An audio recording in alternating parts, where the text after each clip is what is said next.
Calling all detectives. You can hear all sorts of things at a bar, even the outlines of murder. That is the situation on this page from my casebook, the casebook of Jerry Browning, private detective. A private detective like me, Jerry Browning, can never forget that his license makes him a supplement of the regular police force. At 1:15 in the morning, the bar of the Driftwood Cocktail Lounge was as crowded as a rush-hour streetcar. Now, I can think of lots better ways of spending an evening than wedging myself in with a bunch of drunks, amiable or otherwise. I was working for Danny Miner, owner of the Driftwood, a man obsessed with the sad suspicion that some of his bartenders were declaring themselves in as silent partners. Conversations at a bar, if you're sober, can drive you crazy. So I says to him, says I, you can't talk to me like that, says I. She was wearing a green hat and pony feathers. So there he lays, with a bullet in his forehead and smiling like he just heard a funny joke. That jerked my head around to a foolish-faced youth who was leaning partly on the bar and partly on a thin, bitter-mouthed girl in a leopard skin coat. How can a guy with a bullet in his head hear funny jokes, Aggie? I moved around a couple of conventioneers. I'll answer that, pal. It depends on how deep is the bullet and how funny is the joke. The girl tried to elbow me away, but her companion... Oh, boy, is that a rich one. How deep is the bullet? Oh, that I'll tell you. Deep enough. Now, you tell me, pal. How funny is the joke? I closed my hand over his arm. Let's you and me go back there and find out. A drunk at a bar babbled about having seen a dead man someplace. It's easy to get a drunk out of a bar. You just hold on to him and tug. But it isn't so easy to handle his fighting mad girlfriend. Oh, Aggie, don't spoil the fun. We're going to find out what was the joke. Come here, my pal. I was trying to hang on to the drunk and fend off the girl and not doing too well at either when... What's going on here? The girl took one look at the cop and fled. The cop was holding me, I was holding the drunk, so I let the girl get away. I'm Jerry Browning, private detective. This man has witnessed a murder someplace. The cop was smart. He understood the situation instantly. Well, no. I've always wanted to see one of them myself. What's your name, fella? Farrell? Jimmy Farrell. What's yours? Tommy McGilligan. Where have you been, Jimmy? Been all over town. Made all the stops. Even seen a fella with a bullet in his forehead and smiling like he heard a good joke. The cop and I exchanged glances. What did you say that happened, Jimmy? I didn't say. He teetered dangerously. Make the street stand still, fellas. The cop propped up the boy's head gently. Come on, Jimmy. You've got to think.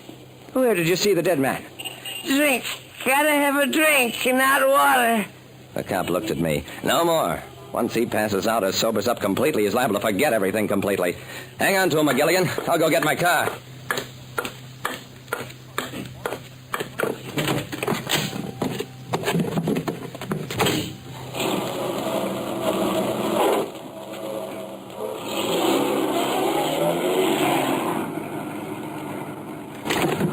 Bring him in here, McGilligan.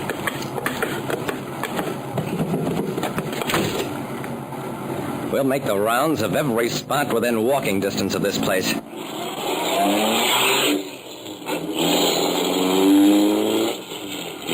It was easy to say, but we were in the theatrical district, and within a radius of 10 blocks, there were upward of 40 bars and lounges. Jimmy, look around. Is this the place? Nice place you got here. Let's have a drink. Jimmy, is this the place? Never been here in my life.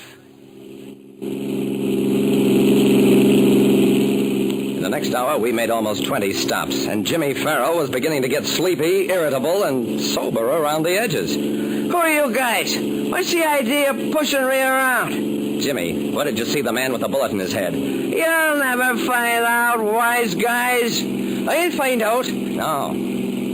Okay, Jimmy. We'll ask Aggie, your girlfriend. Aggie Monroe? Go on, she's too smart. I know who you are. Cops. I pulled the car over to the curb, stared at the boy. We were going about this wrong. Even if we took him into every joint in town, we still wouldn't know when we stumbled over the right place if he wouldn't identify it.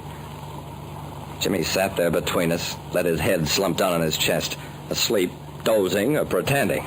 Didn't make much difference which. What do we do now, Mr. Browning? We start getting smart. Suppose this shooting happened in a bar someplace. Why didn't anybody else report it? And if it happened in a back room at some dive, why would they let this kid and his girl go? It didn't have to happen that way. Maybe they passed the body in an alley someplace. I thought of that. The answer's no. This boy saw the man's face. It had to be light enough to note the expression, some facial contortion that made the dead man appear to be smiling. You need light to see that. Okay, so what do we do about it? We make him talk. I shook the boy. Wake up, Jimmy. No use playing possum. We're going to Aggie's house. It wasn't altogether a shot in the dark. It figured, and it worked. No, don't do that. He'll kill me, too. He's got a gun. This is your last chance, Jimmy. Give us the address, and I'll guarantee that we will not take you there. The logic of liquor. You never know what turns the trick. It's a deal. 627 Sylvan Drive, third floor front.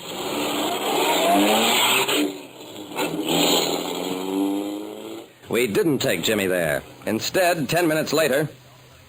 Cars 11, 13, 22, roving squad 4, proceed to 627 Sylvan Drive, signal 6.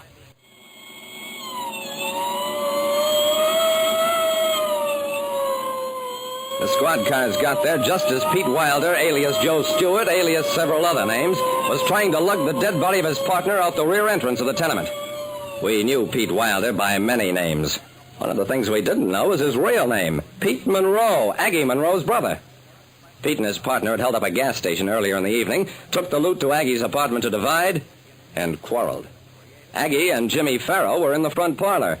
Jimmy had been drinking, which saved his life. Aggie persuaded her brother to let them go, even though Jimmy had seen the wounded man stagger out, die at his feet.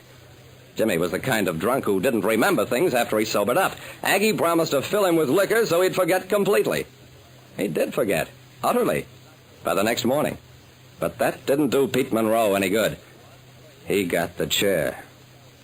Like I said, when they give a private detective a badge and a license to carry a gun and a chance to make a living, they give him something else, a responsibility to support the law.